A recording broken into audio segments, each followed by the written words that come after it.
యెహోషువ 7వ అధ్యాయం 1వ వచనం. శపితమైన దాని విషయంలో ఇశ్రాయేలు తిరుగుబాటు చేసిరి. ఎట్లనగా యూదా గోత్రంలో జెరెహు మునిమనుమడును జప్తి మనుమడును కర్మి కుమారుడనైన ఆకాను శపితము చేయబడిన దానిలో కొంత తీసుకుని కనుక యెహోవా ఇశ్రాయేలు మీద కోపించెను. యెహోషువ మీరు వెళ్ళి దేశమును వేగు చూడడని చెప్పి బేతేలు తూర్పు దిక్కున బేతావేను దగ్గరనున్న హాయి అను పురమునకు ఎరుకో నుండి వేగుల వారిని పంపగా వారు వెళ్ళి హాయిపురమును వేగు చూచి యెహోషువ యొద్దకు తిరిగి వచ్చి జనులందరినీ వెళ్ళనీయకుము, 2-3 వేల మంది వెళ్ళి హాయిని పట్టుకొనవచ్చును. జనులందరూ ప్రయాసపడి అక్కడికి వెళ్ళనేలా, హాయి వారు కొద్దిగానున్నారు కదా అనేది. కాబట్టి జనుల్లో ఇంచుమించు 3,000 మంది అక్కడికి వెళ్ళిరు గాని వారు హాయి వారి ఎదుట నిలువలేక పారిపోయేది. చాలమ్మా. హల్లెలూయా. చూడండి, శపితమైన దాని విషయంలో ఇజ్రాయేలు తిరుగుబాటు చేసిరి. హల్లెలూయా. దేవుడు కనాను దేశం వెళ్ళేటప్పుడు ఇజ్రాయేల్ ప్రజలతో, అంతవరకు మోషే ఇజ్రాయేల్ ప్రజలను కనాను దేశం నడిపించడానికి ఐగుప్తు దేశం నుండి ఎర్ర సముద్రాన్ని దాటించి అరణ్యం గుండా నడిపించారు. తర్వాత యెహోషువ చేతికి వచ్చాక ఇజ్రాయెల్ ప్రజలను రాజ్యాలు దాటి తీసుకెళ్లవలసి వచ్చేది. ఆ సమయంలో దేవుడు అంటున్నాడు, మీరు శపితమైన దాన్ని ఏది కూడా మీరు తీసుకోకుండా, శపించబడిన ప్రాంతాలు ఏది ముట్టుకోకుండా మీరు వదిలివేయమని చెప్పినప్పుడు ఆకాను అనే వ్యక్తి అంట శపితమైన దేవుడు ఏది వద్దన్నాడో అదే తీసి దాచుకున్నాడంట.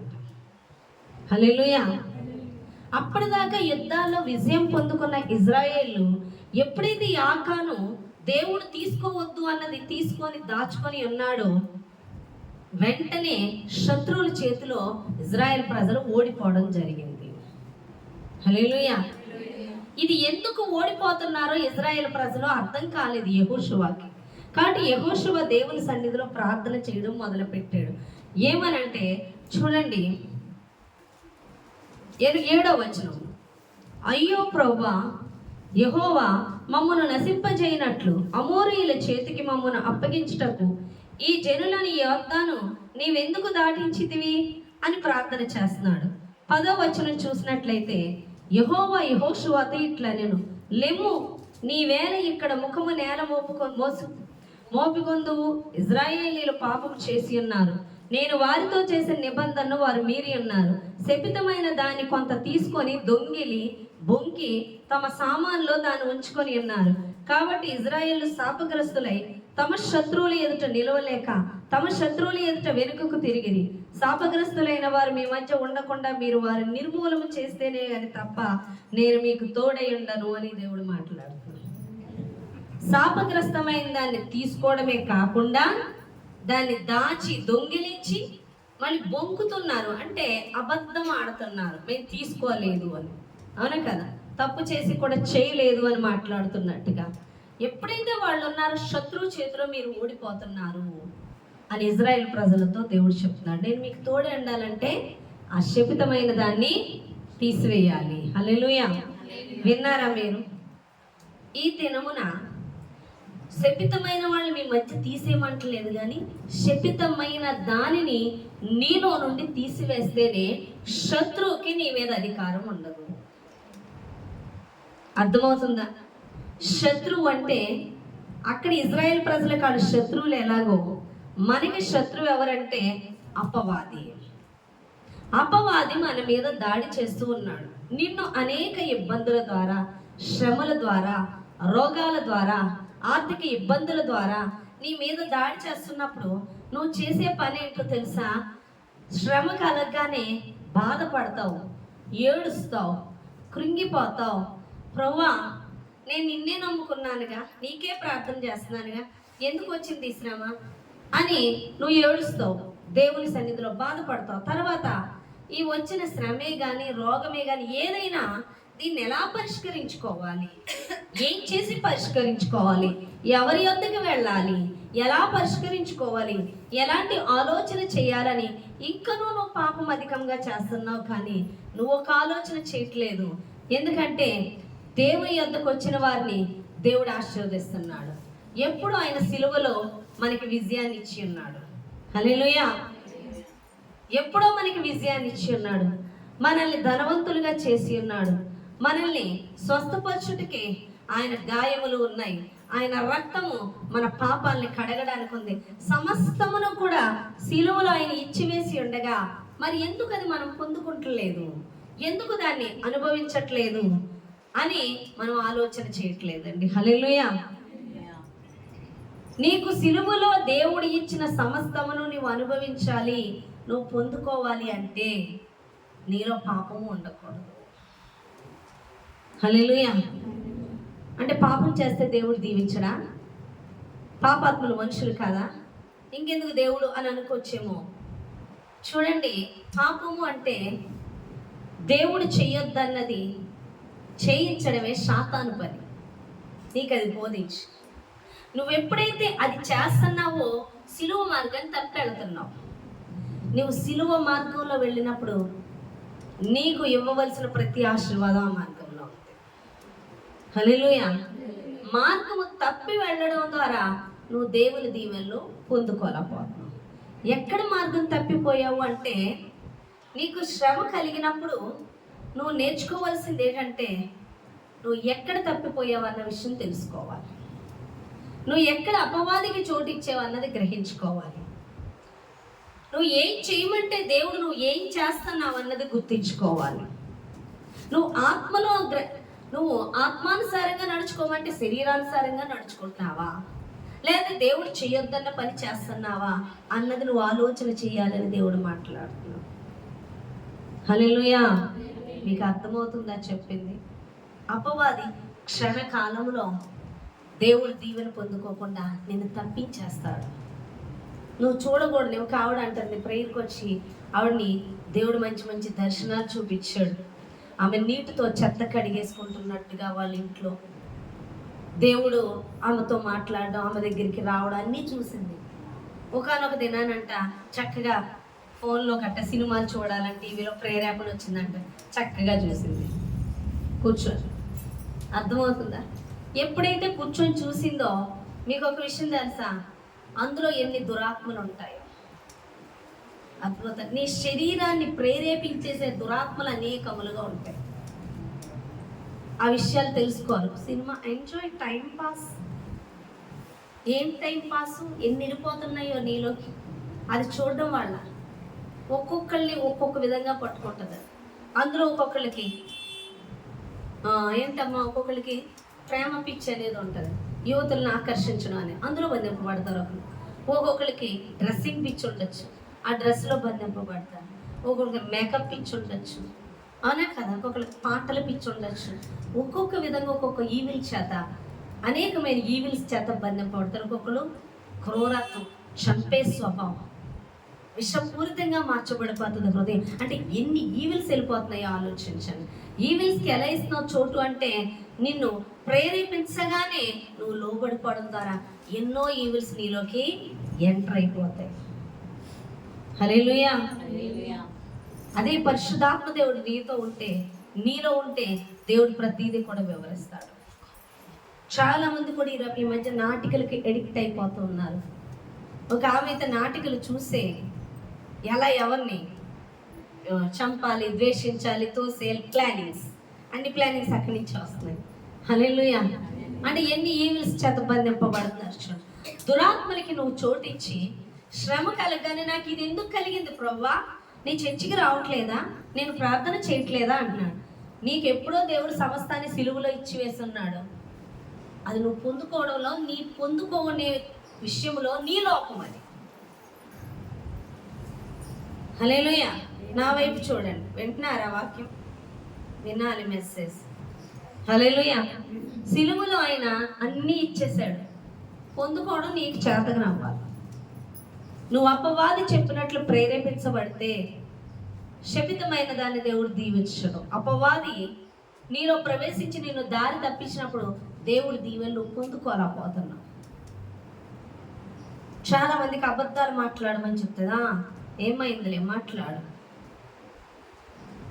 కొంతమంది తాగమని చెప్తుంది, తాగు, ఏమవు.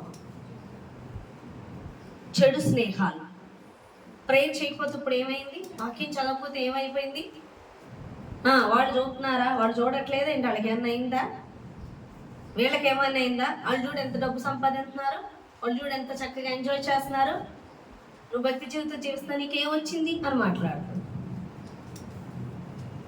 అపవాది మాటలు నిత్యము వింటాం, కానీ పరిశుద్ధాత్మ దేవుడు అలా మాట్లాడటం.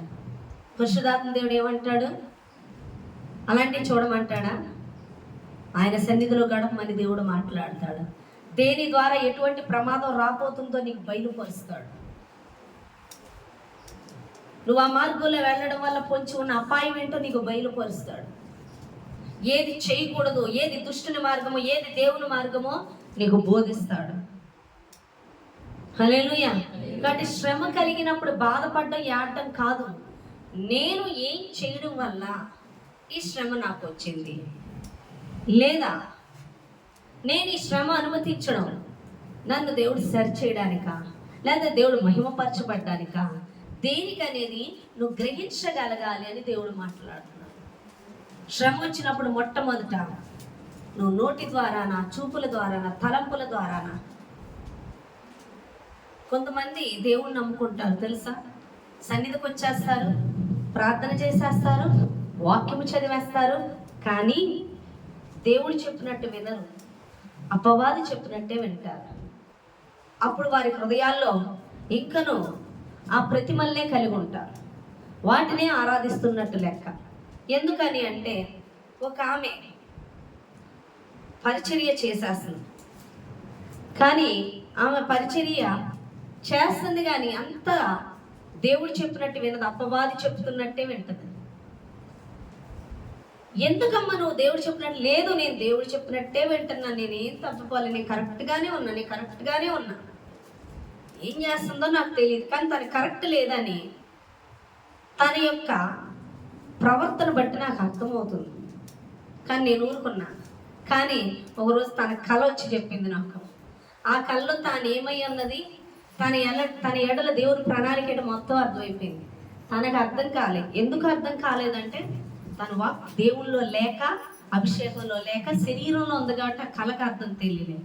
ఆమె వచ్చి చెప్తుంది, అమ్మా నాకు కళ వచ్చింది, ఆ కళ్ళలో తలుపు వల్ల నేను బొమ్మల్ని పూజిస్తున్నా, అవన్నీ వెలిగించి ఉంచా, బయట మాత్రం ఎవరో ఒకరు వచ్చి ట్రేలతో మామిడి పళ్ళు తెచ్చి, మామిడికాయలు అందరూ తీసుకోవడానికి ఉంటే వాళ్ళందరికీ పంచుతున్నారు, వాళ్ళు ప్రేయర్ చేసి.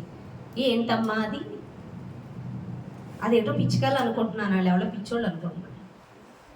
పిచ్చోళ్ళు కాదు, మీ ఇంటి దగ్గరకు వచ్చి వాళ్ళు ఇవ్వడం ఏంటి, మీ ఇంటి దగ్గర వాకెట్లో అక్కడికి వచ్చి ఇవ్వడం ఏంటి, పళ్ళు ఇవ్వడం ఏంటి, మామిడి పళ్ళు, నాకు అర్థం కాలేదు. నేను ప్రార్థన చేస్తూ నేను అదే ఆలోచనతో నన్ను పరిశుద్ధాత్ముడు బోధించాడు.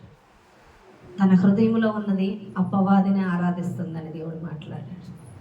ఎప్పుడైతే అపవాదిని ఆరాధిస్తుందో ఫలాలు ఎలా ఫలిస్తుంది? తన దగ్గర ఫలాలు లేవు, ఫలాలు ఉన్న దగ్గరికే ఆత్మలు వస్తారు.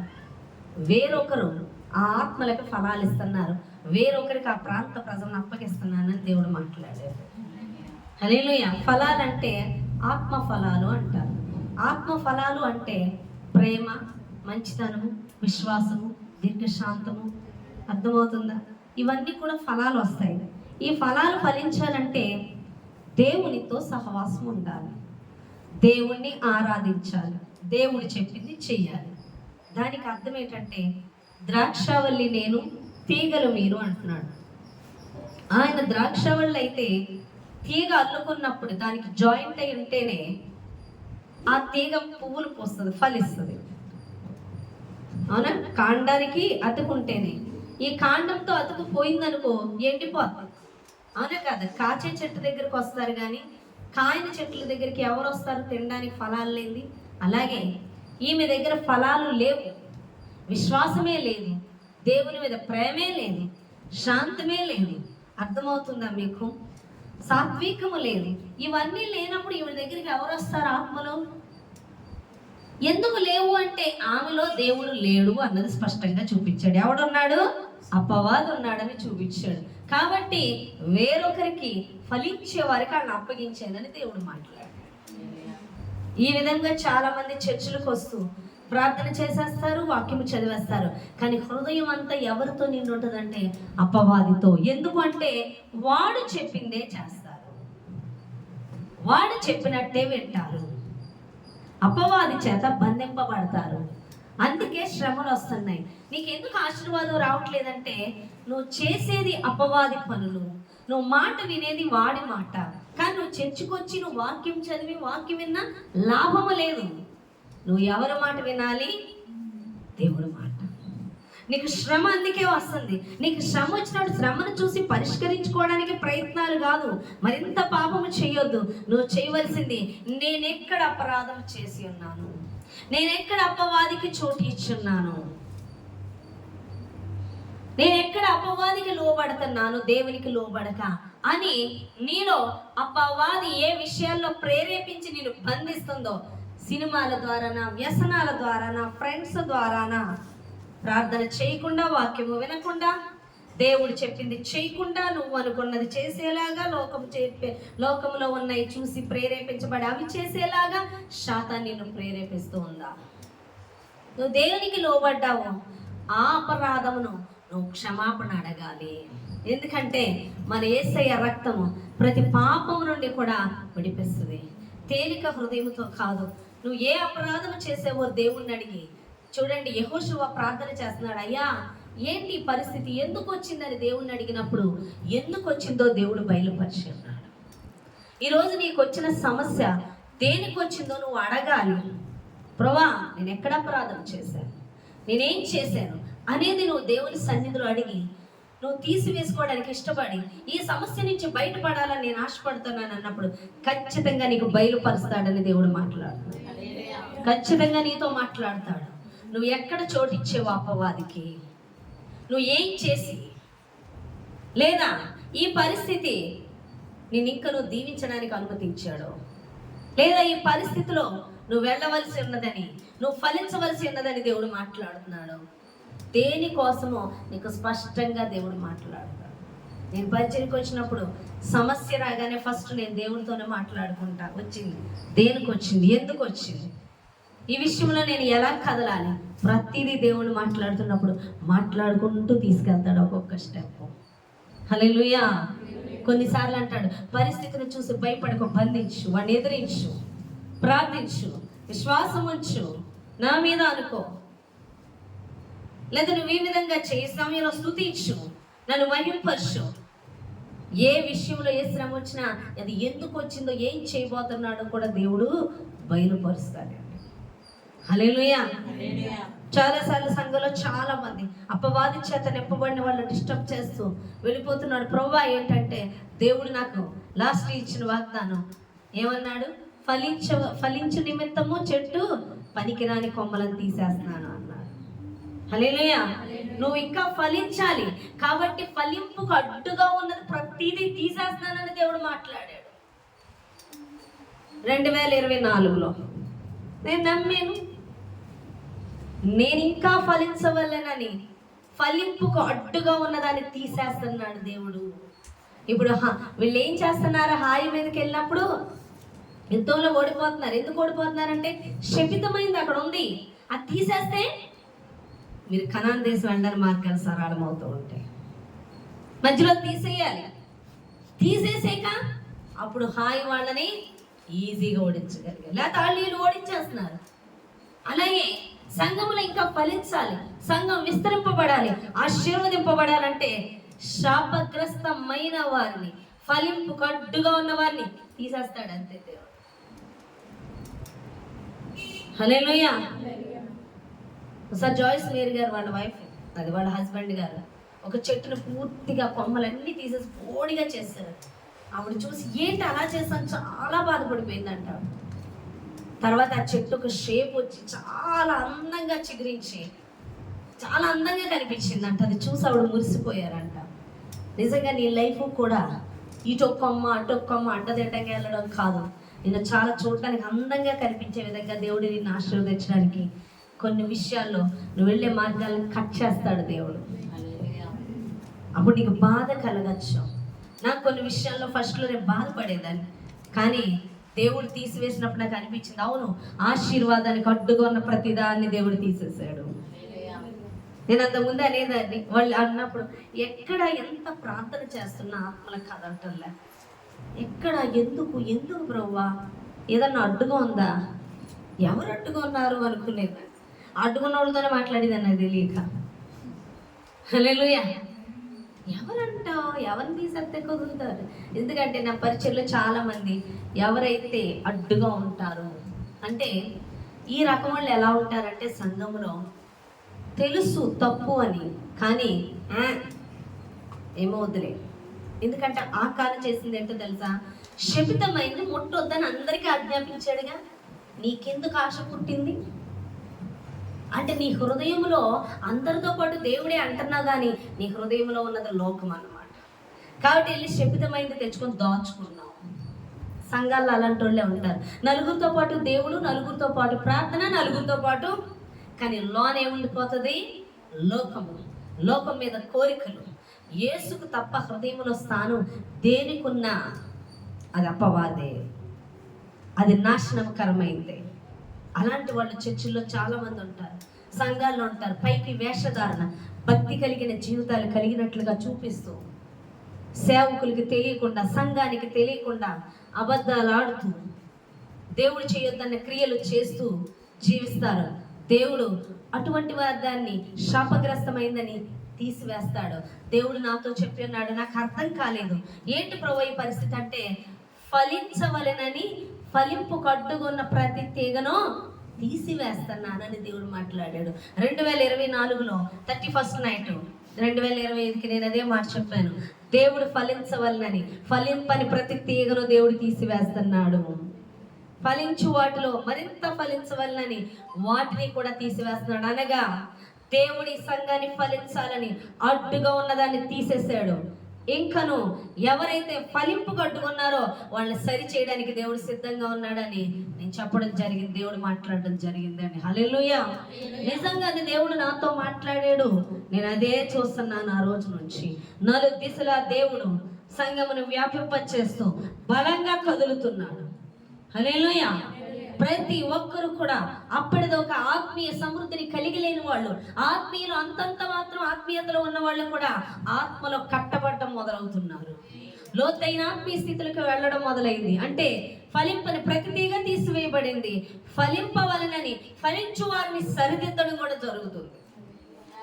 హల్లెలూయా. ఆ ఫలించు వారు తమను సరిదిద్దుకునే విషయంలో చెప్పమన్న మాటే దేవుడు. నువ్వు ఫలించవలనంటే ఇంకను నిన్ను ఫలింపు కడ్డుగా సాతాను అనేక విషయాల్లో నిన్ను ప్రేరేపిస్తుంది. వాక్యము చదవనివ్వకుండా, ప్రార్థన చేయనివ్వకుండా, వాక్యానుసారంగా దేవుడు ఏది చేయమంటున్నాడో అది చేయనివ్వకుండా కూడా సాతాను నిన్ను అడ్డు తగులుతుంది. సమస్య వచ్చినప్పుడు సమస్యను బట్టి ఏడవడం కాదు, ఈ సమస్య ఎందు నిమిత్తం వచ్చింది, నా దేవుడు దీవించువాడై ఉన్నాడు, ఈ సమస్యకి గల కారణం ఏంటి, నేను దేవుడి చిత్తమును ఎరగట్లేదా, చేయటం లేదా, లేదా అపవాదికి నేను ఎక్కడైనా చోటిచ్చానా, లోకానికి చోటిచ్చానా అని నిన్ను నువ్వు సరి చేసుకోవలసి ఉన్నది అని దేవుడు మాట్లాడుతున్నాడు. హల్లెలూయా. నువ్వు ఎప్పుడైతే సరి చేసుకుంటావో వెంటనే దేవుని ఆశీర్వాదం చూస్తావు. పైపులో వాటర్ రాకుండా అడ్డుపడింది అనుకోండి చెత్త, నువ్వు చెత్త తీసుకున్న మరుక్షణమే ఆశీర్వాదం వస్తుంది. అంటే ఆ వాటర్ వచ్చేస్తుంది. నువ్వు చెత్త ఉంచినంతసేపు ఆ యొక్క వాటర్ రాదు. అలాగే నువ్వు పాపాన్ని వాక్యపు వెలుగులో నీ అపరాధాలు ఏంటో చూసుకోవాలి. చూసి దేవుణ్ణి అడిగి ఏ అపరాధం వల్ల నువ్వు అపవాదికి బంధించబడ్డావో తెలుసుకొని నన్ను క్షమించని నిజంగా పశ్చాత్తాపడినప్పుడు, నన్ను క్షమించేసయ్యా, నీ రక్తము చేత నా పాపమును కడుగని ఆయన్ని అడిగినప్పుడు, క్షమించమన్నప్పుడు ఖచ్చితంగా నువ్వు క్షమించబడిపోతావు, ఆశీర్వాదం వస్తుంది. హల్లెలూయా. కాబట్టి వాక్యపు వెలుగులో మనల్ని మనం సరి చేసుకోవాలి. కానీ సమస్యను చూసి భయపడిపోవడము, ఏడవడము, ఈ సమస్యకు పరిష్కారం ఎవరి దగ్గరికి పారిపోవాలి అని మరింత పాపము నువ్వు చేయొద్దు. సమస్యను పరిష్కరించేవాడైన యేసు దగ్గరికి వచ్చి కూడా నువ్వు సమస్య పరిష్కారానికి మనుషుల దగ్గరకో లేదా నీ ఆలోచనలో ఉపయోగించుకుంటున్నావంటే నిన్నేమనాలో ఆలోచించు. అది విశ్వాసం కాదు, అవిశ్వాసం అని దేవుడు మాట్లాడుతున్నాడు. హల్లెలూయా. అందుకే ధోనిలో సముద్రంలో తుఫాన్ వచ్చినప్పుడు ధోనిలో యేసుప్రభు ఉన్నప్పుడు వాళ్ళు వెళ్ళిపోతే అల్ప విశ్వాసులారా అని మాట్లాడుతున్నాడు. యేసుప్రభు దగ్గరకు వచ్చి ప్రార్థన చేస్తూ వాక్యం చూస్తూ నీకు సమస్య వచ్చినప్పుడు మనుషులతో పంచుకొని మనుషుల దగ్గర అడుగుతున్నావంటే దేవుడు అల్ప విశ్వాసి అంటాడంతే. అల్ప విశ్వాసులు, అవిశ్వాసులు పరలోక రాజ్యానికి వెళ్ళరు, విశ్వాసులు మాత్రమే వెళతారు.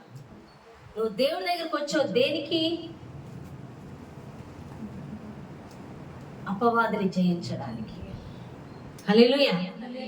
ఇంకొక విషయం, చాలా మంది అనుకుంటారు నేను యేసయ్యని నమ్ముకుంటున్నా, చర్చికి వస్తున్నా, ప్రార్థన చేస్తున్నా, కానీ ఏంటో నాలో బలహీనతలు, ఒక సినిమా చూడటం కానీ, ఒక ఫ్రెండ్స్ కానీ, ఒక తాగుడు కానీ, ఒక వ్యభిచారం కానీ, లేకపోతే ప్రార్థనకి రావాలనుకున్నా రాలేని తనము కానీ, చదవాలనుకున్నా చదవలేని తనం, వాక్య గ్రహింపు కానీ నాకు ఉండట్లా.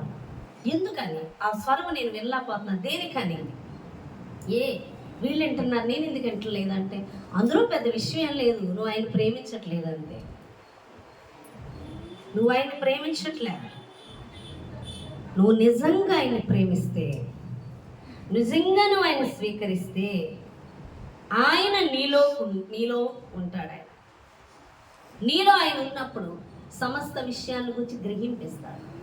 నీలో ఆయన లేడనుకో నీకు అన్ని గందరగోళమే, నీకు అర్థం అవదు. అపవాది ఏంటో తెలీదు, దేవుడు ఏంటో తెలీదు, దేవుడు మాట్లాడడం అంటే ఏంటో తెలీదు, సాతాను మాట్లాడడం అంటే ఏంటో తెలీదు, ఏది సాతాను పనో ఏది దేవుని పనో అర్థం అవదు, కన్ఫ్యూజ్ అయిపోతుంటారు.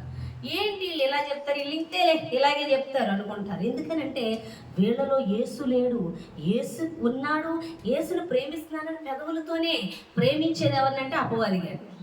ఆ ప్లేస్లో వేరే వాళ్ళు పెట్టేస్తే ఎవరిని? నీ ఇంట్లో వాళ్ళు పెట్టచ్చు.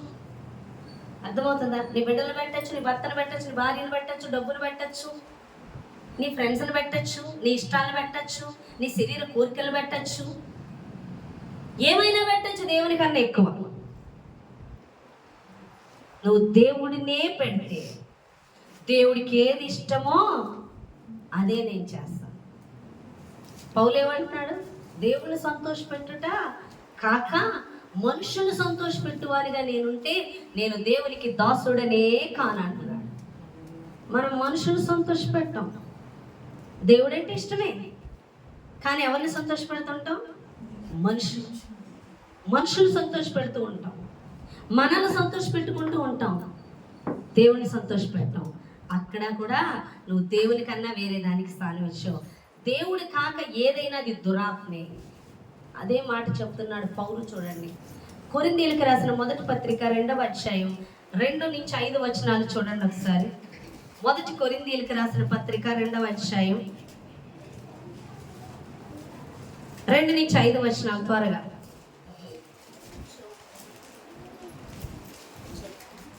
యేసుక్రీస్తును అనగా సిలువ వేయబడిన యేసుక్రీస్తును తప్ప మరి దేనిని మీ మధ్య నెరగకుండానని నిశ్చయించుకుంటుంది. మరియు బలహీనతతోను భయముతోను ఎంతో వణుకుతోను మీ యొద్ద నుంటిని. మీ విశ్వాసము మనుషుల జ్ఞానమును ఆధారం చేసుకొనక దేవుని శక్తిని ఆధారం చేసుకుని ఉండవలనని నేను మాట్లాడిన సువార్త ప్రకటించను. జ్ఞానయుక్తమైన తీయని మాటలు వినియోగింపక పరిశుద్ధాత్మయు దేవుని శక్తియు కనపరచు దృష్టాంతములనే వినియోగించి తిని. హల్లెలూయా. పౌలు అంట దేవుణ్ణి తప్ప దేన్ని ఎరుగనంటున్నాడు. పౌలు సమస్తాన్ని చూసి వచ్చినవాడు. పౌలు చాలా జ్ఞానవంతుడు, ధర్మశాస్త్రముల గురించి బాగా ఎరిగినవాడు. అలాంటి పౌలు అంటున్నాడు, యేసుని తప్ప మీ మధ్యలో నేను ఏది ఎరగను. ఆయన యందు భయముతోనూ వణుకుతోనూ ఆయన వాక్యమును ప్రకటించటం పరిశుద్ధాత్మ శక్తితోనూ నేను ఉన్నాను, కానీ వాక్చాతుర్యం కానీ తీయని మాటలు కానీ కలిగి లేనని చెప్తున్నాడు. లోకం అనేది లేదు, దేవుడిని తప్ప నేను దేని మీద కూడా దృష్టి ఉంచట్లేదు అని చెప్తున్నాడు. ఇంకోటి, భయముతో వణుకుతో అంటే దేనికి భయము అంటే దేవుడి చిత్తము కాక మనుషుల యొక్క ఇష్టాల్లో, నా ఇష్టాల్లో అపవాది చెప్పిందో నేను చేసేవాడిగా కాక దేవుడు చెప్పిందే చేయాలన్న భయము, భక్తి, ఆ వణుకు ఉందంట పౌలుకి. హల్లెలూయా. ఈరోజు మీరు ఏదన్నా చేయాలంటే ఈజీగా చేసేస్తుంటారు, కానీ మేము అలా చేయం. అది దేవుని చిత్తం అయితేనే. దేవుని చిత్తం కానిది ఏదైనా మాకు భయము. దేవుని చిత్తమైంది చేసేటప్పుడు ఆ శక్తి బలంతో మేము చేస్తాం. హల్లెలూయా. ఎక్కడికన్నా వెళ్ళిపోవాలంటే మన ఇష్టం, ఏదన్నా చేసేయాలంటే కాదు. అది దేవుని చిత్తమైతేనే వెళ్తాం. దేవుడు వద్దన్నప్పుడు ఆగిపోతాం. ఎందుకంటే ఒక్క క్షణం దేవుడు వద్దన్నది చేసామా అపవాదికి మన మీద అధికారం వస్తుంది. ఈరోజు నీకు సమస్యలు రావడానికి, నీ రోజు గలిబిలి చేసేయడానికి శాతానికి గల కారణం నువ్వు దేవుడు చెప్పింది చేయక అపవాదికి అనేక విషయంలో చోటు ఇవ్వడం వల్ల శాతాను నీ మీద దాడి చేస్తుంది. ఈ దాడి చేస్తున్నప్పుడు నువ్వు మరలా మనుషుల జ్ఞానం దగ్గరకో, మనుషుల యొద్దకో పరిగెట్టడం కాదు. నువ్వు చేయవలసింది వాక్యపు వెలుగులో నువ్వు ఎక్కడ అపవాదికి చోటిచ్చి ఆ అపవాది అధికారంలోకి, ఆ అపవాది దాడికి నీ యొక్క జీవితాన్ని అప్పగించుకున్నావో నిన్ను నువ్వు పరిశీలన చేసుకోవాలి. వాక్యపు వెలుగులో దేవుని సన్నిధిలో నువ్వు అడిగినప్పుడు దేవుడు ఖచ్చితంగా బయలుపరుస్తాడు. నువ్వు ఎక్కడ అపరాధం చేసి ఉన్నావు, ఏ విషయంలో చేసి ఉన్నావు, ఎన్ని నిమిత్తం ఈ సమస్య వచ్చింది అనేది నీకు స్పష్టంగా బయలుపరుస్తాడు. అప్పుడు నువ్వు అది ఒప్పుకొని కన్నీటితో పశ్చాత్తాపడి అది చేయనని విడిచిపెట్టిన మరుక్షణం దేవుని దీవెన విస్తారంగా చూస్తావని దేవుడు మాట్లాడు. హల్లెలూయా. వెంటనే ఆశీర్వాదం చూస్తాం. మీకు చాలాసార్లు చెప్పాను. ఒక అమ్మాయి అలాగే తనకి డబ్బులు వేరే దాన్ని కట్టుకోవాల్సి ఉంటే కట్టుకోవడానికి ఉంచుకుంది. తనకి బండి తేడానికి డబ్బులు లేవు, 6,000 దేవుడికి చెప్పింది. అప్పుడు దాకా వాళ్ళ హస్బెండ్ నేనే తెస్తాను బండి అని చెప్పాడు. 3,000 తెచ్చాడు. ఇంకో 3,000 నువ్వు చూసుకొని తెచ్చుకో, నేను తర్వాత ఇస్తాను అన్నాడు. ఇవ్వడు, ఇచ్చే టైపు కాదు. ఆ అమ్మాయి చూసింది విసిగిపోయింది. ఇప్పుడు కూడా అదే అంటున్నాడు. ఇంకో 3,000 నువ్వు తెచ్చుకో, నేను 3,000 ఇస్తాను బండికి. ఇంకో 3,000 నా దగ్గర లేవని బోతికి అమ్మో ఇప్పుడు రేపు కట్టవలసిన బాకీ ఉంచింది అంటే ఒకవేళ బండికి పూర్తిగా ఇవ్వకపోతే ఇద్దామని. అంతేగాని విశ్వాసంతో ఆ ఇవ్వాల్సిన వాళ్ళకి ఇచ్చేయట్లేదు. వాళ్ళకి ఇవ్వాలి, అర్జెంటే రేపు ఇచ్చేయాలి. కానీ 3,000 ఇతనికి ఇస్తే నా భర్తకి వాళ్ళకి ఇవ్వడానికి రేపు ఇవ్వడం. కాబట్టి నేను ఏం చేద్దామని ఒక ప్లాన్ చేసింది. ఆ ప్లాన్ ఏంటంటే తను ఎవరినో అడిగినట్లు తెస్తుంది, వాళ్ళు ఇచ్చినట్టుగా చెప్పాలి, కానీ ఈఎంఐ డబ్బులే ఇస్తుందంట. అది ఎంత శాతాన్ని నుంచి వచ్చిన ఆలోచన చూడండి. దీని అబద్ధము ఆడమే కాకుండా ఇతరులను అబద్ధం ఆడించే ప్రోత్సాహం చేస్తుంది శాతాన్ని. ఏం లేదు, ఇప్పుడు తన హస్బెండ్ చెప్తున్నాడు ఎవరినన్నా అడిగి తెచ్చుకో నేను ఇచ్చేస్తానని. అంటే ఇప్పుడు ఈ అమ్మాయి దగ్గర ఉన్న డబ్బులు నీకు ఇచ్చి నువ్వు ఇచ్చావు అన్నట్టుగా తెచ్చావు. అది పాపమా కాదా? వెంటనే ఆలోచన కరెక్టా కాదు, ఎక్కడో డౌట్ వచ్చి అడిగితే ఒక్క గసరా ఏం చేస్తున్నావు? నువ్వు అబద్ధం ఆడేదే కాకుండా నువ్వు ఇచ్చి ఇస్తానన్న వాళ్ళు కూడా క్రైస్తవులే. ఆ అమ్మాయి చేత చేస్తే రేపు ఆ అమ్మాయి కూడా నేర్పిస్తున్నావు అన్నమాట అబద్ధం ఆడటం. రేపు వాళ్ళు ఇంకో ప్లాన్ వేస్తారు. సత్యాన్ని బయలుపరుస్తున్నావా, అసత్యాన్ని బయలుపరుస్తున్నావా? సత్యం అనేది దేవుడు, అసత్యం అనేది శాతాను. ఇప్పుడు శాతాన్ని అప్పగిస్తున్నాం. ఇస్తే తెచ్చుకో, లేకపోతే మారి. విశ్వాసంతో ఇప్పుడు దాకా చూస్తున్నాను, ఇప్పుడు చూడు, వెళ్ళి నీ బాకీ తీర్చుకో, లేదా ఇచ్చేసుకుంటే ఉన్నాయని ఇచ్చేసుకో. అంతేగాని ఏమాత్రం కూడా ఒక అన్నాక సరే నా ఆగిపోయి ప్రార్థన చేస్తే 6,000 తెచ్చి ఇచ్చేసాడు ఇంకో గంటలో. హల్లెలూయా. లేదు, ఇలా తెచ్చి పట్టుకెళ్ళిస్తే ఏమయ్యాది? శాతాన్ని ఈజీగా పట్టుకుంది. సాతాను అంత తెలివిగా చిక్కులు పెడుతుంది. నేను సమస్య నీ ముందు పెట్టి నువ్వు అర్జెంటుగా అపరాధం చేసేలాగా శాతాన్ని నిన్ను ప్రేరేపించినప్పుడు గబగబుగా ఆలోచనలు చేసేసి గౌగా అడుగులు వేసేస్తావు. లేదు, విశ్వాసంతో నిలకడగా ఎదురు చూడు. యేసు ప్రభువు వారు ఒకసారి చూడండి, ఆ వాక్యం ఉంది, చూపిస్తాను.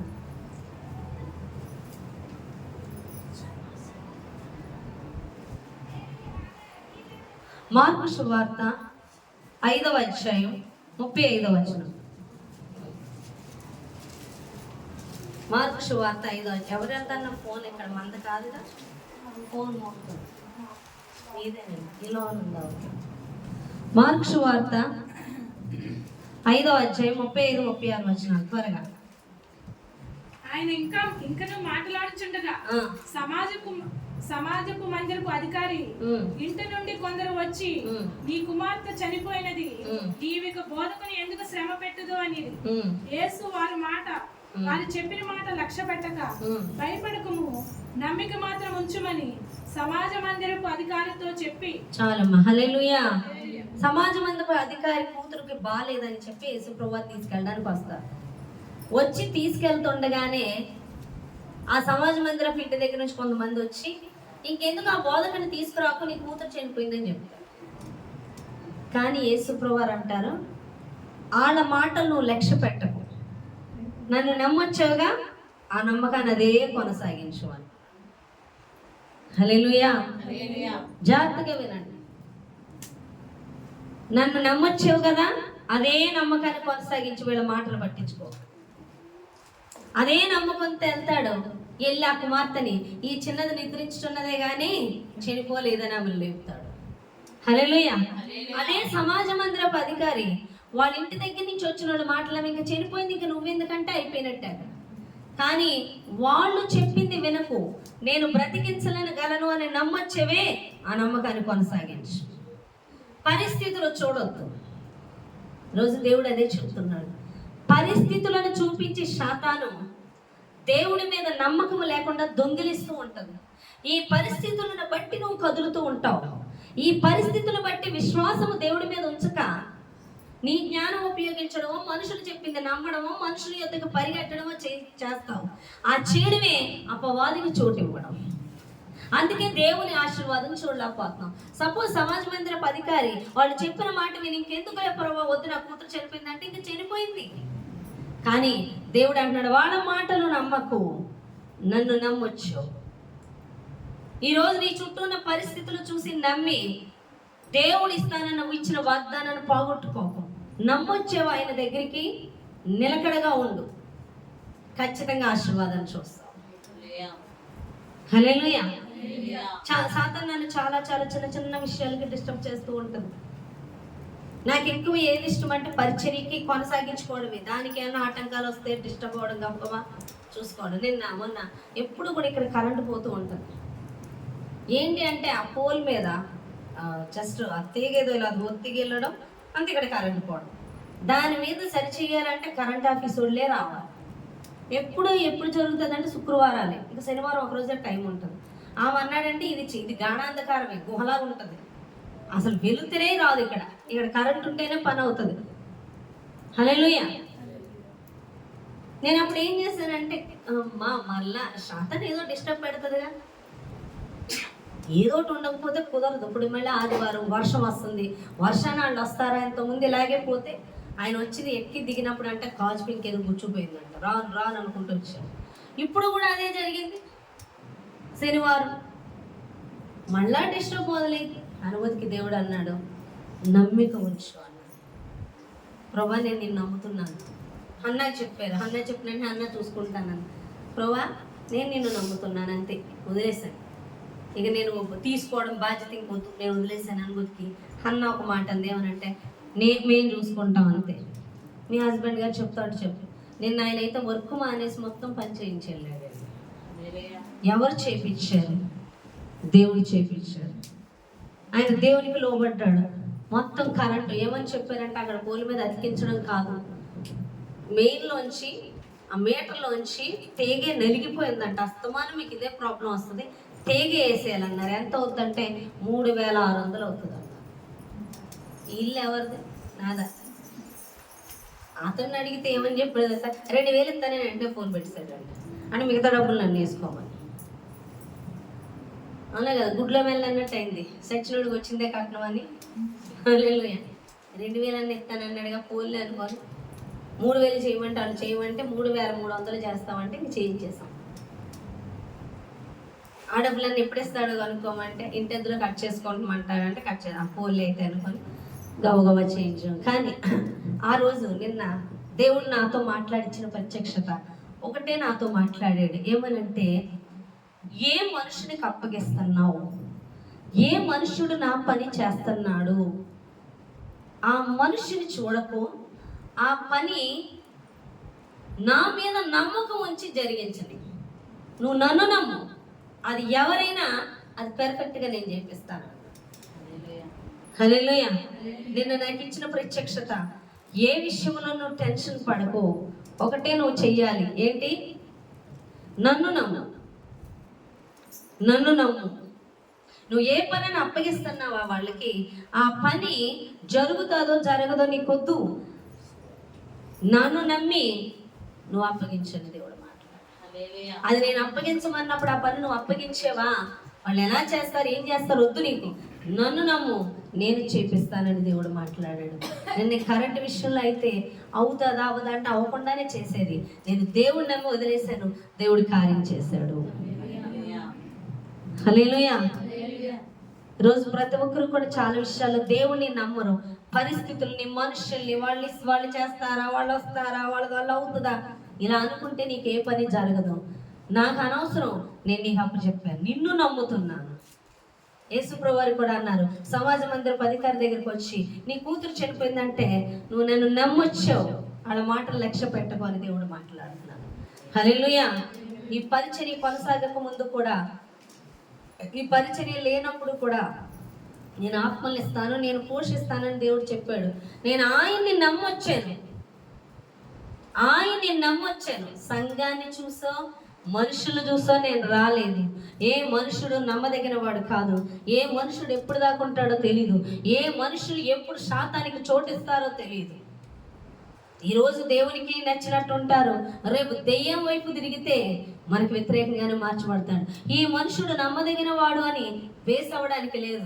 అందుకే ఆయన్ని నమ్మి కదులుతున్నాను. మొదటి నుంచి నేను కదిలింది ఆయన్ని నమ్మి. తోబుట్టుల్ని నమ్ము, చేసుకున్న వాడిని నమ్ము, చుట్టూ ఉన్న వాడిని నమ్ము, సంఘాన్ని నమ్ము. నేను వచ్చాను అనుకోండి, పడిపోయినట్టే. ఎవరిని నమ్మి రావాలి? ఎవరైనా నాకు అన్యాయం చేస్తే, నువ్వు నాకు అన్యాయం చేసేవని కూడా వెళ్ళి అడగను. ఎందుకని? నేను నిన్ను నమ్మి రాలా, నేను దేవుణ్ణి నమ్మి వచ్చాను. నిన్నెంత నమ్మాను, నువ్వెంత మోసం చేసావని వెళ్ళి గొడవడానికి నా దగ్గర లేదు. ఎందుకంటే నేను నిన్ను నమ్మి రాలా, నాకు ఏసు అప్పగించింది చేస్తున్నాను, ఏసు నమ్మొచ్చాను. హల్లెలూయా. కాబట్టి నీతో ఆ వాద్యం ఆడడానికి కూడా నేను పనికి రాను. ఎందుకంటే నువ్వు చోటిచ్చా అప్పవాదికి, నువ్వు పోతావు, నాకేం నష్టం లేదు ఇక్కడ. ఎందుకంటే నేను లోతైన వాక్య గ్రహింపు దేవుడు నాకు ఇచ్చి అన్నాడు కాబట్టి ఆ గ్రహింపు అపవాది సంబంధమైంది, ఆత్మ సంబంధమైన గ్రహింపు నాకు ఇస్తున్నాడు కాబట్టి ఈజీగా నేను జయించగలుగుతున్నాను. హల్లెలూయా. కాబట్టి నీ మీద శారీరకంగా కానీ, ఆర్థిక పరంగా కానీ, సమస్యల పరంగా కానీ, ఆరోగ్య పరంగా కానీ, ఏ పరంగా అయినా అపవాది నీ మీద దాడి చేసి నీకు సమస్యలు వస్తుంటే చూసి ఏడవడమో, భయపడమో, మనుషుల దగ్గరికి వెళ్ళడమో వద్దు. నువ్వు ఏం చెయ్యాలి, ఏం చెయ్యలేదు, ఏం చేయమంటున్నాడు, ఏం సరిదిద్దుకోమంటున్నాడు, ఎక్కడ అపవాదికి చోటిచ్చావు అని, అపవాదికి నీ మీద ఎంతటి అధికారం వచ్చి నిన్ను దాడి చేస్తున్నాడో చూసుకొని, ఇంతటి అధికారం అపవాదికి నేను ఎక్కడిచ్చాను అని నువ్వు దేవుని సన్నిధిలో పరిశీలన చేసుకోవాలి తప్ప అది మానేసి మీరు ప్రార్థన చేస్తూ ఉండండి, నేను అపవాదికి బంధింపబడుతూ ఉంటానంటే అక్కడ సమస్యకు పరిష్కారం దొరకదు. నీ సమస్యకు పరిష్కారం దొరకాలంటే ప్రార్థన చేస్తాం. దేనికో తెలుసా? ముఖ్యంగా నీకు ఆ విడుదల రావాలి, నీకు ఆ గ్రహింపు రావాలి. నువ్వు ఎప్పుడైతే గ్రహించి ఆ యొక్క ఏ అపరాధము చేత అయితే నువ్వు సాతానికి బంధింపబడ్డావు, అది ఒప్పుకొని విడిచిపెట్టిన మరుక్షణం నీ సమస్యకు విడుదల వస్తుందని దేవుడు మాట్లాడు. హల్లెలూయా. కాబట్టి నీ సమస్య విడుదల రావాలి అంటే నువ్వు చేయవలసింది నువ్వు పరిశీలన చేసుకోవాలి. వాక్యానికి సారంగా నువ్వు ఉండకుండా, దేవుడు చెప్పింది చేయకుండా, నువ్వు ఎక్కడ వ్యతిరేకంగా ఉండి శరీరానుసారంగా వెళ్ళిపోయావు, దేవుడు చెప్పింది చేయకుండా వెళ్ళిపోయావు, ఒకసారి ఆలోచించుకో. ఒక పాయింట్ చెప్తాను మీకు, అది చెప్పినాడు మీకు అర్థమవుతుందని నేను నమ్ముతున్నాను. ఇంకా లోతు చూడండి. అబ్రహాముని లోతుని చూసినట్లయితే, లోతు యొక్క గొర్రెల కాపర్లకి అబ్రహాం యొక్క గొర్రెల కాపర్లకి గొడవ వచ్చినప్పుడు అబ్రహాం అంటాడు లోతుతో, నువ్వు ఒక దిక్కు వెళ్ళిపో, నేను ఒక దిక్కు వెళ్ళిపోతాను, అప్పుడు వాళ్ళకి గొడవలు ఉండవని చెప్తే దేవుని చిత్తంలో నువ్వే చెప్పని ప్రార్థన చేయమని ప్రార్థన చేసి అడిగితే బాగుండు. నువ్వు వెళ్ళిపోనగానే ఎక్కి చూశాడంట, కొండెక్కి చక్కగా సొదొమ గొమొర్రా పట్టణాలు పచ్చగా కనపడతాయి. సిటీ, మంచి సిటీ. నేను అడిగిపోతాను అన్నాడు. అతను పోయిన దానికి వ్యతిరేకంగా అబ్రహాం వెళ్ళాలి. ఇదెలా ఉంది ఈ ప్రాంతం? రాళ్ళు రప్పలోను. కానీ లోతు వెళ్ళిపోయాడు. అనుకుంటాడు నేను మంచిది సెలెక్ట్ చేసుకున్నాను, దేవుడు మంచిది చూపించాడు నా కంటికి, నేను ఎంతో ఆశీర్వాదకరంగా ఉన్నాను అనుకుంటాడు. కానీ జరిగింది ఏంటంటే లోతు కుటుంబం కూడా నాశనం అయిపోయింది. మనం కూడా అపవాది యొక్క మార్గంలోకి వెళ్ళినప్పుడు అది దేవుని చిత్తం అనుకుంటున్నాడు, అన్ని ఆశీర్వాదాలుగా కనపడతాయి. తర్వాత వెళ్ళే కొద్ది తెలుస్తుంది దాని దెబ్బ ఏంటో. హల్లెలూయా. దేవుడు చెప్పింది వెళ్తున్నప్పుడు ఒక్కొక్కడికి ఎలా వేయాలో తెలుసా? విశ్వాసంతో వేయాలి ఒక్కొక్కడు. అబ్రహాం విశ్వాసంతోనే ఇవ్వాల్సి వచ్చింది. ఎందుకంటే రాళ్ళు రప్పలు పచ్చదనం లేదు, ఏమీ లేదు. విశ్వాసంతో ప్రతీది పొందుకోవడం మొదలెట్టాడు. ఆ నేలను బట్టి కానీ అక్కడ ఆశీర్వాదాన్ని బట్టి కాదు, దేవుణ్ణి బట్టి అక్కడ ఆశీర్వదింపబడ్డాడు అబ్రహాం. అందుకే అబ్రహాం దీవించబడ్డాడు. అబ్రహాం ఏం కావాలని ఇక దేవుడి మీద అనుకోవాల్సి వచ్చింది, దేవుడి మీద విశ్వాసం ఉంచవలసి వచ్చింది. కాబట్టి విశ్వాసులకు తండ్రిగా నిలబడ్డాడు అబ్రహాం. ప్రతిదీ కూడా స్థిరమైన ఆశీర్వాదం పొందుకున్నాడు. ఒక్కొక్కరికి ప్రార్థన చేయకుండా ఈజీగా తంతే బూర్లు గుట్లో పడ్డాడు అన్నట్టుగా వచ్చేస్తున్నాయి ఆశీర్వాదాలు అనుకుంటున్నారు. ఏ ప్రార్థన, ఏ వాక్యానుసారమైన జీవితం లేకుండా లోతు వలె అయిపోతాయి వాళ్ళ జీవితాలు.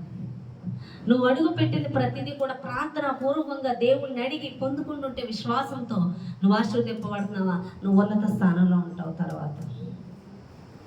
హల్లెలూయా. కాబట్టి చాలా మంది పచ్చగా ఉన్నది అంటే చూసి వెంటనే కార్యాలు జరిగిపోతుంటే దేవుడు బలి చేసేస్తున్నాడు అని అనుకోవద్దు. అపవాది చేత చిక్కుపడతాడు. మొన్నైతే రీసెంట్గా జరిగిన విషయం అయితే శవాన్ని నేను అన్నాను, నేను ఇక్కడ హాస్పిటల్కి వెళ్ళమన్నా, వారం నుంచి మాట్లాడుకుంటున్నాను. ఈ వారం నుంచి చెప్పినా సరే లాస్ట్ శనివారం ఇక్కడికి వెళ్ళమన్న ఉద్దేశంతో నేను ఒక బుక్ ఇచ్చి ఇక్కడ ఒక ఆవిడకి ఇమ్మంటే తినంగా ఎక్కడికి వెళ్ళిపోయింది, వేరే హాస్పిటల్కి వెళ్ళింది. ఆ సాయంత్రం నాకు గుర్తొచ్చింది, నాకు తెలియదు ఇవన్నీ జరిగినట్లు. వెళ్ళమన్నాను, వెళ్ళింది. అక్కడి నుంచి హాస్పిటల్కి వెళ్ళింది అనుకున్నాను. కానీ ఇది వదిలేసి అటు వెళ్ళింది. ఇది మర్చిపోయింది. వారం నుంచి డిస్కషన్ చేసుకున్నాం, మర్చిపోయి వదిలేసి వెళ్ళిపోయింది. అసలు వెళ్ళమన్నది ఎక్కడికి దేవుడు, నాతో దేవుడు అది గుర్తు చేశాడు. అసలు నాకు గుర్తుండకూడదు. గుర్తుకొచ్చి నేను అడిగితే మర్చిపోయాను, అక్కడికి వెళ్ళలేదన్నమాట వదిలేసింది. హౌస్ విజిటింగ్ లేట్ అయిపోయిందని వచ్చేసానంట. అసలు హౌస్ విజిటింగ్ సంబంధం ఏంటి? నేను వెళ్ళమన్నదే స్టార్టింగ్ ఎక్కడికి, అనుమతికి కాదు, మేము అక్కడికి వెళ్ళాం. అక్కడ ఒక గొప్ప కార్యం వచ్చింది, నాకు అనవసరం, అది ఎంటలేదు. నేను అది నువ్వు ఇక్కడికి ఎందుకు వెళ్ళలేదు, దేవుడు ఇక్కడికి వెళ్ళమన్నాడు, నువ్వు వెళ్ళమన్న చోటికి ఎందుకు వెళ్ళాలా అంటే అక్కడ కార్యం చెప్తే వదిన అంటే స్టన్ అయిపోతుంది. ఇంకా వదిన ఇంకా ఎగిరి గొంతేస్తా అనుకుందేమో, నాకు తెలియదు. అక్కడ విషయం అంటుంది. నాకు ఎక్కడ విషయాలు వద్దు, నేను వెంటల్లా, నువ్వు వెళ్ళేవా లేదా అన్నది ముఖ్యం. వెళ్ళకపోతే లెక్క నువ్వు అప్పగిస్తావు, వెళ్ళమని చెప్పింది నేను అని చాలా స్ట్రాంగ్గా మా ఇద్దరికి డిస్కషన్ జరిగింది. కానీ తన మనసులో అనుకుంటుంది, వదిలి చెప్పనివ్వట్లేదు కానీ చెప్తే విషయం అర్థమయ్యేదని ఇంటికి వెళ్ళిపోయింది. ఆఖరికి ఒక గంట 2 గంటలు పోయి విషయం అంతా చెప్పింది. అసలు అక్కడ జరిగింది మామూలు కార్యం కాదని నాకేమీ ఉత్సాహం రాదు. చూద్దామని నేను పెట్టేసాను. చూడండి, ఎవరినైనా ప్రేయర్ రమ్మంటే 100 సార్లు పిలిచినా రారు. ఆవిడ టక్కన వచ్చేసింది. ఆవిడ సాక్ష్యం కూడా ఎవరికి స్టార్టింగ్ సాక్ష్యం చెప్పడానికి భయపడిపోతారు. అలాంటి చాలా చక్కగా మాట్లాడినా కార్యం జరిగిపోయింది. ఆ మన్నాడు మొత్తం డేలా పడిపోయింది. ఏంటి వదిన ఇలా జరిగింది అని అడుగుతుందని. అప్పుడు నేను అన్నాను, దేవుడు ఎటు వెళ్ళమన్నాడు, ఇటు, నువ్వు ఎటు వెళ్ళలేవు అటు. దేవుడు వెళ్ళమన్న చోటికి వెళ్తే ఆయన వస్తాడు. దేవుడు వెళ్ళమన్న చోటికి నువ్వు వెళ్ళమన్న చోటికి వెళ్ళడం మానేసి వద్దన్న చోటికి నువ్వు వెళ్ళావు, అప్పుడు ఆడొస్తాడు. ఆడొచ్చి నిన్ను చేస్తా ఉప్పంగా చేశాడు, ఎత్తాడు, టవాయాలను కింద పడేస్తాడు. దేవుడు మన ఎడల చెప్పినప్పుడు చేస్తే ఆత్మలో ఎదుగుతాం, పడిపోం, కృంగిపోం. కానీ ఆ విషయం జరిగినప్పుడు ఏం జరిగింది వీళ్ళకి అర్థం అవట్లేదు. ఏంటిలా కృంగిపోయారు. ఎందుకని? అపవాదిగాడు ఒక ఆట ఆడించాడు. దొరికారు, ఆడిచ్చాడు. ఎందుకు దొరికాడంటే దేవుడు వెళ్ళమన్న చోటికి వెళ్ళక కాని చోటికి వెళ్ళినందుకు, ఒక వెళ్ళమన్న చోటికే వెళ్ళక కాని చోటికి వెళ్ళినందుకు ఎంత ఆత్మలో కృంగిపోయేలా డిస్టర్బ్ చేస్తే మరి ప్రతి విషయం మన జీవితంలో ఎన్ని చేస్తున్నామో ఆలోచించాలి. ఇవన్నీ చేస్తున్నందువల్లే అపవాది నిన్ను ఆడిస్తుంది. ఈ రోజైనా శత్రువుకి, శాతానికి నీ మీద అధికారం లేకుండా, నీ మీద దాడి చేయకుండా, ఆర్థిక పరంగానే కానీ, ఆరోగ్య పరంగానే కానీ, సమస్యల ద్వారా కానీ, శత్రువుల ద్వారా కానీ ఏ విధంగా నీ మీద దాడి చేయకుండా ఉండాలంటే దేవుడు చెప్పింది చేయాలి. నువ్వు ఎక్కడ తప్పిపోయావు, ఏం చేస్తున్నావు, ఎక్కడ అపవాదికి చోటిస్తున్నావు, నీ జీవితంలో ఏమున్నాయి, నోటి ద్వారానా, చూపుల ద్వారానా, తలంపుల ద్వారానా, చెయ్యొద్దనే ద్వారానా, చేయటం ద్వారానా, నిన్ను నువ్వు పరిశీలన చేసుకోవాలి. ప్రతి నిమిషం ఎవరి మార్గంలో వెళ్తున్నావు, అపవాది మార్గమా, దేవుని మార్గమా? నిత్యము నీ పాదము తొట్టిల్లిపోకుండా తిన్నని మార్గంలో వెళ్ళినట్లయితే, సిలువ మార్గం అయితే దేవుని నీ కొరకై దాచి ఉంచిన ప్రతి మేలు పొందుకుంటావు. నువ్వు ఆయన మేలు పొందుకోలేకపోతావు, ఏ ఆశీర్వాదం పొందుకోలేకపోతున్నావు అంటే నువ్వు వెళ్ళే మార్గం ఒకటి అయిపోయింది, అది ఆయన మార్గం కానిది, అది అపవాది మార్గం అయిపోతుంది. వాడు అందుకే నేను దారిలో ఎరుకో పట్టణములకు, యెరూషలేము నుండి ఎరుకో పట్టణమునకు బయలుదేరిన వ్యక్తిని ఎలాగ దొంగలు కొట్టి పడేసారో నీ జీవితంలో శాతాను మాటి మాటికి దెబ్బలు కొడుతూనే ఉంది. కారణం ఏంటంటే నువ్వు వెళ్ళేది సిలువ మార్గము కాదు, అది నీ మార్గం అవుతుంది, అది అపవాది మార్గం అవుతుంది. అందుకే శాతాను చేత బాధింపబడుతున్నావు, దొంగిలింపబడుతున్నావు, కొట్టివేయబడుతున్నావు. ఇప్పటికైనా నువ్వు చేస్తున్న అపరాధములు దేవునికి లోబడకుండా, దేవుడు చెప్పింది చేయకుండా నువ్వు చేస్తున్న అపరాధాలు ఉంటే క్షమించుమని దేవుడిని అడిగి, ఇంకోటి తల్లిదండ్రులు చేసే పాపాలు మన మీద ఏలతాయి అని దేవుడు మాట్లాడుతున్నాడు. తల్లిదండ్రులు అంతవరకు దేవుని ఎరుగక చేసిన అపరాధాలు, వారు చేసిన బొమ్మలవి, ప్రతిదీ కూడా నువ్వు ఒప్పుకోవాలి. నీ తల్లిదండ్రులు చేస్తున్న పాపాలు ఖచ్చితంగా పిల్లల మీదకి వచ్చేస్తాయి. ఆ పాపాలు ప్రతి క్షణం ఒప్పుకోవాలని దేవుడు మాట్లాడుతున్నాడు. వారి మీద ఉగ్రత కూడా మన మీద దిగుతుంది. ఆ పాపాలు ఒప్పుకోవాలి, మన పాపాలు ఒప్పుకోవాలి.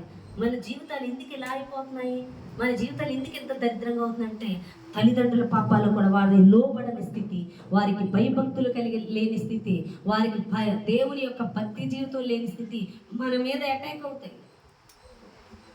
శాపం వస్తుంది మన మీదకి. నువ్వు కూడా అలాగే జీవిస్తుంటే శాపం కిందే ఉంటావు. అందుకే వారి పాపపు జీవితం మన మీద పడకుండా, వారి పాపాలు ఒప్పుకోవాలి, మన పాపాలు కూడా వాటి మీద వారి పాపాలు మన మీద పడకుండా మనం ఒప్పుకొని క్షమించమని దేవుని సన్నిధిలో కడుక్కోవలసి ఉన్నది. మన జీవితాలు బాగోవాలి, వాక్యపు వెలుగులో బహుగా చూడండి. ఒక్కొక్కరు దేవుడి సన్నిధికి వచ్చి బహుగా ఆశీర్వదింపబడి, ఇలా ఆశీర్వదింపబడిపోయారు అనుకుంటున్నాం. బాగా ప్రార్థన చేస్తారా, బాగా వాక్యం చదివేశారా? కాదు, దేవునికి హృదయంలో చోటు ఇచ్చారు. శరీరంలో అపవాదికి చోటు ఇవ్వకుండా దేవుని సన్నిధిలో కనిపెట్టుకొని అపవాదికి చోటు ఇచ్చిన ప్రతి ప్రాంతాన్ని వాళ్ళు సరి చేసుకుంటూ, సరిదిద్దుకుంటూ, పాపాలు ఒప్పుకుంటూ అపవాదిని ఎదిరించి దేవుని పక్షపు వారిగా నిలబడుతున్నారు. కాబట్టి దేవుని యొక్క ప్రతి ఆశీర్వాదం, వాళ్ళకై ఇచ్చిన ఆశీర్వాదాలు పొందుకుంటున్నారు. ఈరోజు నీ కొరకు ఉన్న ఆశీర్వాదాన్ని కూడా నువ్వు పొందుకోకపోవడానికి కారణం నువ్వు ఆశీర్వదింపబడతావు. దేవుడు పక్షపాతి కాదు, అందరికీ ఇచ్చి వేసి ఉన్నాడు సిలువలో. అది నువ్వు పొందుకోవాలంటే నువ్వు శరీరంలో సాతానికి ఇస్తున్న ఆ చోటుని నువ్వు ఇవ్వక హృదయపూర్వకంగా దేవుని ప్రేమించి, హృదయంలో దేవునికి చోటిచ్చి, దేవుడు చెప్పింది చేయడానికి ఈ దేహాన్ని దేవునికి అప్పగించుకో. సాతానికి కాదు, ఖచ్చితంగా ప్రతి ఆశీర్వాదాన్ని పొందుకుంటామని దేవుడు మాట్లాడుతున్నాడు. హల్లెలూయా. అపవాదం అనేక విధంగా ప్రేరేపిస్తూ ఉంటుంది. మందిరానికి వెళ్ళొద్దని, వెళ్ళేవారిని వెళ్ళనివ్వకుండా, పరిచయం చేసే వాళ్ళని చేయనివ్వకుండా ఆపడానికి ప్రయత్నిస్తూ ఉంటుంది. ఇది కూడా అపవాది పని. నువ్వు అది చేసినా అపవాది చేత బంధింపబడినట్టే అని దేవుడు మాట్లాడుతున్నాడు. ఇక్కడ ప్రతి విషయంలో నువ్వు సరి చేసుకుంటూ ఉంటే అపవాది నిన్నేం చేయలేదు. వాడిని బంధించే అధికారం మనకి ఇచ్చాడు, కానీ వాడి చేత బంధింపబడ్డానికి కాదు. ఇస్కరియోతు యోధాని కూడా దేవుడు అభిషేకించాడు. ఇస్కరియోతు యోధాని కూడా అపోస్తలుడిగా అభిషేకించాడు. కానీ ఇస్కరియోతు యోధా హృదయంలో చోటు యేసు కాక డబ్బుకి ఇచ్చాడు, బంధింపబడిపోయాడు. చివరికి వెళ్ళి ఊరేసుకొని స్టేజ్కి వెళ్ళిపోయాడు. ఈరోజు చర్చికి వచ్చి కూడా చాలా మంది హృదయాల్లో కేసీకి చోటు ఇవ్వరు, దుష్టుడికే చోటిస్తారు, లోకానికే చోటిస్తారు. అందుకే నువ్వు బంధింపబడి బలహీనతల నుంచి విడుదల పొందుకోలేక అనిపించుకునే బతుకుతున్నావు. దేవుని బిడ్డలు చేతులు ఎత్తి నమస్కరించే విధంగా దేవుడు నిలబడతాడు. ఎందుకంటే ఆయనకి చోటు నీలో ఇస్తే నిన్ను గౌరవిస్తారే తప్ప ఎవరు కూడా పలుచన చేయరు, చులకన చేయరు. అపవాదం ఉంటేనే నీ బతుకు చీ అనుకునే బతుకోవద్దు, కానీ దేవుడు ఉంటే చేతులెత్తి వందనాలు చెప్పే జీవితానికి ఇస్తాడని దేవుడు మాట్లాడుతున్నాడు. ఈ చిన్న మాటలు దేవుడు దీవించి ఆశీర్వదించిన గాక. ఆమేన్. ప్రార్థన చేద్దాం.